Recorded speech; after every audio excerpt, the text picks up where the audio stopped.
Hi everyone and welcome back to chemistry. This is Mrs. Hutchinson again, and today we're going to really talk a little bit more about matter and change. More explicitly, we're going to talk more about the chemical properties and really what they are. Chemical properties of substances. So, chemical properties really describe how one form of matter interacts or reacts with another. Basically, you've got two different substances and what happens when you put them together. Will they combust? Will they corrode? Will they react? Or are they both flammable when you put them together? Does it create something that's flammable? Is it going to explode? So chemical properties really describe how different substances react with one another. And then what happens when they react with one another. So if we take a look at this word right here, corrodes, there are other synonyms that we use to describe different types of corrosion. More explicitly, in chemistry, we typically tend to use the term oxidize. We'll use that much later in redox reactions. You all know and have heard of when things rot or when they rust or even when they decompose. So when something corrodes, we're talking about substances that are going to decompose or break down. So we're going to get into that when we talk a little bit more about corrosion as a chemical property itself. So for our purposes, when we talk about combustibility and flammability, we're going to use them interchangeably. They're not necessarily interchangeable if you get more into, say, OSHA standards and things like that. They do have regulations that classify certain substances as combustible or certain substances as flammable. But for our chemistry course, we're going to use them interchangeably. And what do they mean? They measure how easily a substance actually burns. So we've got wood, which is what we make houses out of. Wood is extremely flammable, which makes sense because that's why we build houses out of them, so they can burn down readily. Makes no sense, but wood is cheap. That's why we would use it. Also, that's why we use wood to make campfires, because how else are you going to get a s'more that is oh so delicious? We then also have another substance known as Kevlar. Kevlar is actually used in bulletproof vests, and it's this term known as fire resistant. That means that it will never burn. It will never catch on fire. It's not flammable. It is resistant to any kind of flame. But we also have this other term known as fire retardant. And I think it's ANT, but I'm not really sure. Spelling's not my forte. What those substances do is they actually slow down the burning process, which is kind of nice, but it doesn't mean that they're not going to actually burn. Things that are fire retardant do actually burn. They just burn a lot slower than, say, something that is highly flammable, such as wood. So when you're thinking about all of these terms, combustible or flammable means very readily burns. Fire retardant means that it slowly burns. Fire resistant means that it will never burn. So why we don't make our houses out of Kevlar, I don't know. Well, no, I do know. It's because it's very expensive. So moving on to our next type of chemical property, we have reactivity with other substances. It's basically the ability of a substance to react or to not react with other chemical substances. So sometimes when we add substances together, such as, say, salt and pepper, they don't react. Nothing happens. But that's a chemical property of those substances. And then sometimes when we add two substances, such as baking soda and vinegar, together, we get this great reaction, which if you've ever done our volcano experiment right here, you'll add baking soda and vinegar, and you're going to create carbon dioxide, water, and another thing known as sodium acetate. If you haven't had an opportunity to actually do this particular experiment, go ahead and do it. Make some paper mache, get your art teacher to help you make some paper mache and do it. It is so much fun. I really enjoyed it when I was little, and I actually still really enjoy it now, let's be honest, because I'm still a young child at heart.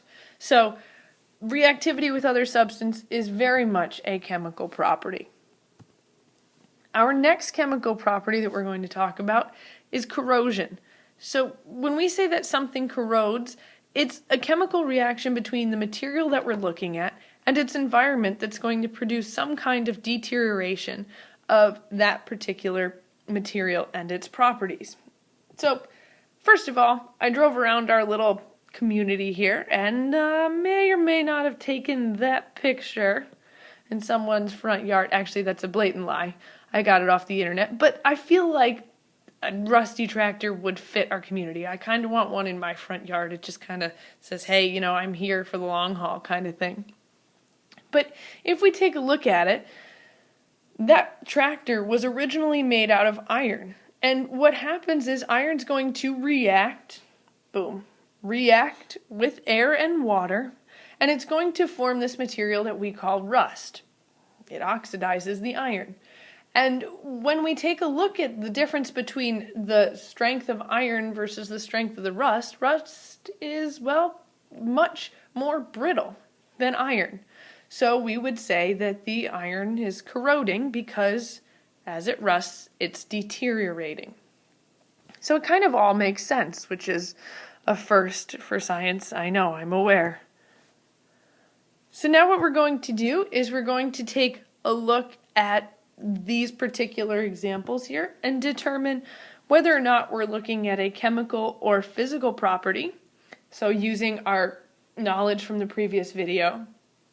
If it's physical, then we want to determine if it's intensive or extensive. So remember, if it's intensive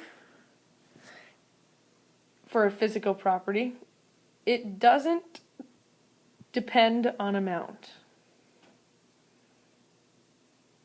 If it is extensive, it does depend on amount, meaning you have a specific amount that you're looking at, and it has to do with something, say, mass or volume.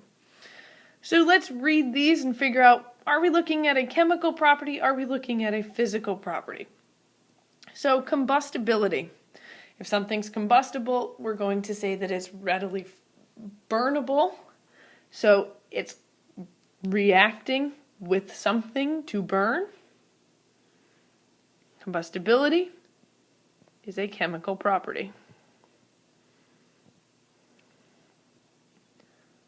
Let's take a look at malleability. Again, if you're feeling really comfortable with these, go right ahead and continue on with them, and then you can pause. Actually, you can pause the video and then check your answers as we're going through it here on the video.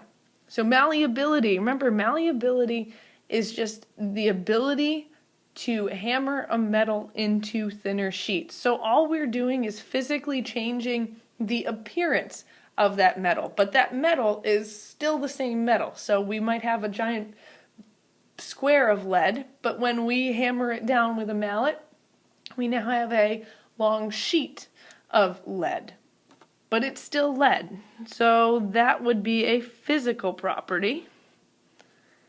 And for us, for anyone, it doesn't matter the amount of the material that you're looking at. It's going to be an intensive property, because if we have a small amount of lead or a large amount of lead, you can still hammer it into a thin sheet.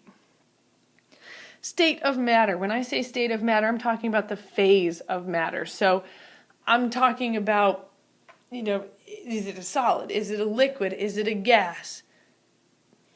So that is a physical description of the substance.